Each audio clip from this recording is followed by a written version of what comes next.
ada struktur ABC.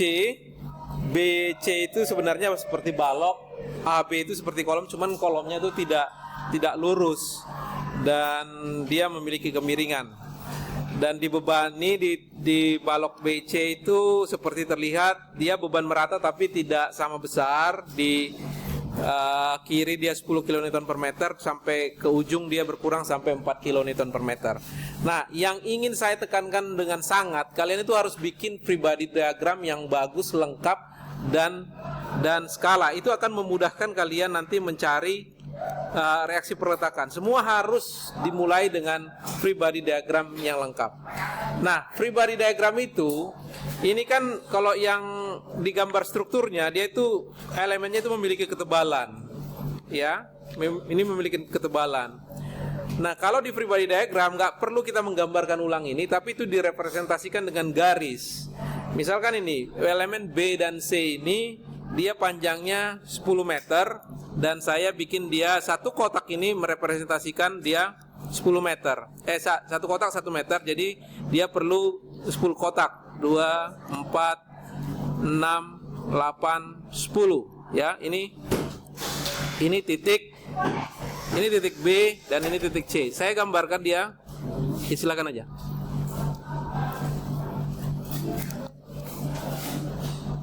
Ini titik B, ini titik C. Ya. Terus di bawah titik C itu ini dia ada 8 meter turun ke bawah. 1 2 3 4 8 meter dan dia ke sini 1 2 3. Ya, ini gambarnya. Ya, secara skala.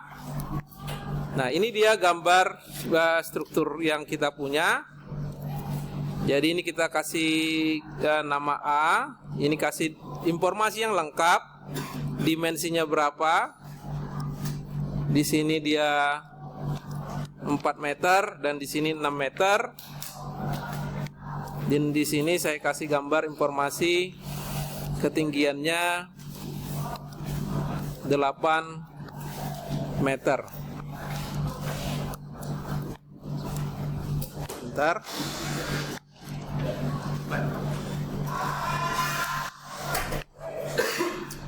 Ya, silakan. Hal selain yang harus terlihat di free body diagram itu adalah bebannya. Ya. Di sini kita ketahui bebannya itu adalah beban merata tapi tidak sama besar. Dia dari titik B itu mungkin saya kasih warna yang berbeda supaya kelihatan jelas. Saya kasih misalkan warnanya warna ini, ya.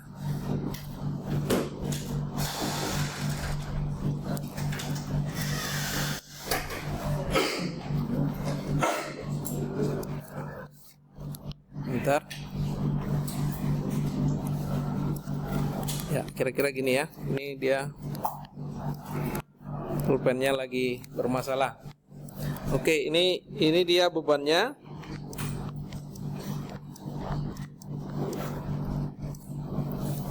Dia bebannya di sini 4 kilonewton per meter. Dan ini 10 kilonewton per meter. Ya, ini bebannya sudah terlihat dengan lengkap di sini. Dan kemudian adalah reaksi perletakan yang harus kita input di sistem ini. Dan jangan lagi digambarkan bentuknya ini, nggak perlu lagi. Ini bentuknya roll, ya nggak usah digambar ulang lagi di free body diagramnya. Tinggal kita menggantikannya dengan reaksi perletakan. Ini karena kita udah tahu nih roll, ya. Dan ini sendi. Ya, ini kita gantikan dengan, ini kita kasih dengan lambang AY. Di sini berarti ada dua reaksi perletakan, ada CY dan ada CX. Arahnya terserah mau ke atas bawah, maksudnya kayak saya ini AY dan CY saya asumsikan ke atas. Kalian bisa mengasumsikan CY dan AY ke bawah. CX saya di sini asumsikan ke kanan. nanti CX kalau ada yang bilang ke kiri silahkan, di free body diagram tidak apa-apa, karena itu masih asumsi, belum tentu kita tahu arahnya yang benar apa enggak. Ya, nah, target kita adalah, kita targetnya mencari reaksi perletakan. Ya, targetnya kita itu adalah selanjutnya berapa CX-nya, berapa CY-nya, dan berapa AY-nya. Ini target kita, reaksi perletakannya. Berapa dia nilainya masing-masing reaksi perletakan tersebut. Nah, kita hanya punya 3 persamaan untuk mencarinya, yaitu jumlah gaya-gaya di arah X harus sama dengan 0, jumlah gaya-gaya di arah vertikal atau Y sama dengan 0, dan kita mencari momen dimanapun titiknya harus sama dengan 0. Kita cuma punya tiga persamaan ini, tidak lebih dan tidak kurang, dan kita harus memanfaatkan persamaan ini semaksimal mungkin untuk mendapatkan CX, CY, dan AY. Yang mana duluan itu akan berkembang sesuai dengan pemahaman kita. Kalau kita sering mengerjakan soal, nanti kita akan tumbuh sense-nya atau kita bisa ngeduga-duga kayaknya harus ini dulu yang benar gitu. Nanti kalau saya coba yang ini, nanti saya akan mentok gitu. Nah, kalau belum bisa, cobain aja dulu satunya. Misalkan X dulu lah gitu. Kalau belum bisa memilih mana duluan, kita mulai dari sigma gaya-gaya di arah horizontal sama dengan 0, ya. Jumlah gaya-gaya di arah horizontal sama dengan 0. Dan kalian harus kasih standar di sini apa yang kalian gunakan. Mana arah positifnya? Saya ambil ke arah positif itu adalah ke arah kanan. Ya. Saya harus lihat ini. Saya harus lihat ini di tulisan kalian. Arah mana yang kalian anggap positif? Ya, ini harus ada. Dan kemudian saya bikin dia persamaan. Lihat, perhatikan di arah horizontal. Apa-apa aja yang ada terlihat. Di arah horizontal, yang ada gaya di arah horizontal itu CX. Selain itu, tidak ada. Berarti CX saja yang ada. Ya sama dengan 0. Ya berarti itulah jawabannya. Gitu. Berarti CX ini sama dengan 0, ini udah kita dapat. Gitu. CX sama dengan 0. Iya kan? Ya. Oke. Nah, ini kita lanjut dengan persamaan yang kedua. Sigma gaya-gaya di arah vertikal sama dengan 0, dan saya asumsikan ini positif. Lagi-lagi saya bilang ini saya harus lihat ini kemana kalian arah positifnya. Ya, saya positifnya biasanya begitu. Baru saya tulis. Nah, lihat lagi. Ada apa di arah vertikal? Ada AY, ada CY, sama beban di arah vertikal, ya. Nah, kemarin saya jelaskan. Nah, untuk beban yang ini, ya, kalian bisa dia menggantikan bebannya menjadi dia, kemarin kan saya bilang kalau ini trapesium begini, trapesium kan bisa digantikan, ini kan sama dengan yang merata, dia tambah dengan yang segitiga, kan gitu kan? Ini dia, jadi dia begitu. Nah, kita bisa menggantikan yang ini, yang apa namanya? Kalau saya gambarnya skala tuh 2, 3, 4, 5 sampai sini 5, 10. Ya, 3, 5, 10. Dan ini kalau saya asumsikan ini 10, ini ada 10, kira-kira di sinilah 4. Ya, ini 10, ini 4. Ini juga panjangnya 10.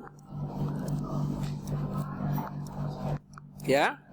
Nah, ini kita belah dia menjadi 2 bagian.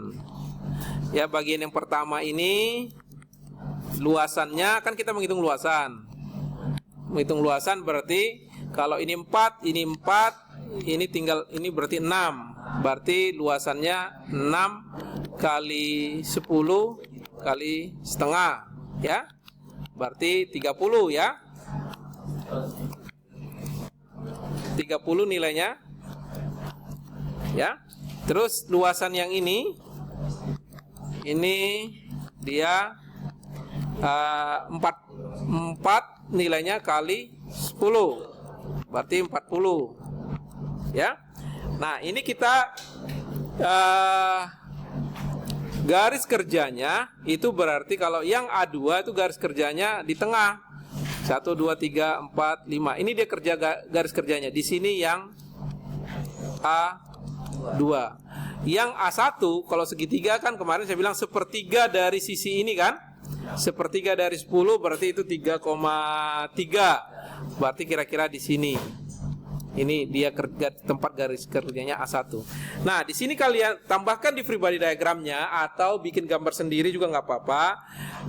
Tambahkan di sini berarti yang A2 itu kira-kira 3, 4, 5, kira-kira di sini. Nah, di sini kamu tambahkan ini dia 5, ya kan? 3, 5. Ini gaya fiktif yang kedua.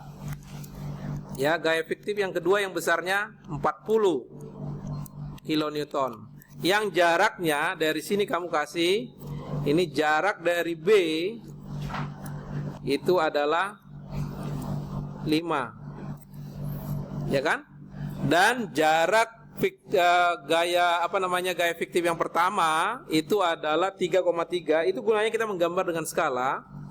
Ini dia gaya fiktif yang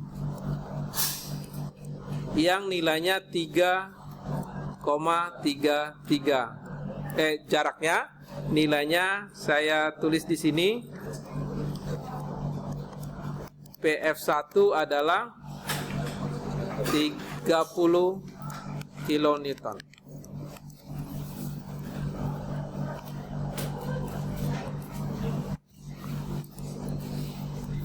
Lalu kita kembali ke persamaan kita tadi. Yang ada gaya-gaya di horizontalnya berarti vertikal maksud saya. Berarti yang ada di arah vertikal itu ada CY, ada AY, ada PF1 dan ada PF2. Coba kita listkan dia di sini. Berarti ada CY, ada AY, ada PF1, ada PF2 sama dengan 0. Nah, lihat arahnya, CY dan AY itu ke atas, PF1, PF2 ke bawah. Itu berarti dia negatif, negatif, positif, dan positif. Sorry. Nah, itu dia ya. Nah, kita sekarang masukkan CY tambah AY. Nilai PF1 itu 30, nilai PF2 itu 40, sama dengan 0. CY tambah AY dipindahkan ke samping ke kanan jadi nilainya 70. Nah, di sini kita mentok. Dia tidak bisa kita selesaikan. Kita anggap dia persamaan pertama karena ada dua nilai yang tidak diketahui. Kalau nanti kalian sering ngerjain soal, itu akan kelihatan akan langsung berarti sigma gaya-gaya di arah vertikal itu jangan dikerjain dulu, nanti akan mentok sendiri gitu. Mending kamu langsung lompat ke momen gitu. Tapi kalau belum tahu ya cobain aja semua. Nanti kalau mentok, ya berarti kamu belajar dari situ. Berarti ini kedepannya kalau begini saya berarti jangan ke situ dulu, mentok nanti ujungnya gitu. Tapi oke. Jadi kita langsung lompat ke sigma momen sama dengan 0. Momen di mana? Ngambil momen itu penting juga. Biasanya umumnya itu ngambil momen itu di lokasi di mana dia reaksi perletakan itu ngumpul paling banyak. Ya, dalam hal ini kita ngambil momen reaksi perletakan itu di C. Dan ini kita tulis kembali notasinya positifnya gimana. Saya ambil putaran arah jarum jam itu sama dengan yang positif. Nah, lihat kita kembali ke itunya, ke free body diagramnya. Lihat free body diagramnya. Kalau kamu ambil di C, otomatis CX dan CY itu akan tidak aktif. Kenapa? Karena lengan CX dan lengan CY kepada titik C itu nggak ada, 0. Karena kamu ambil momen di titik C. Berarti CX dan CY tidak aktif. Yang aktif adalah AY PF1 dan PF2. Ya. Ini kita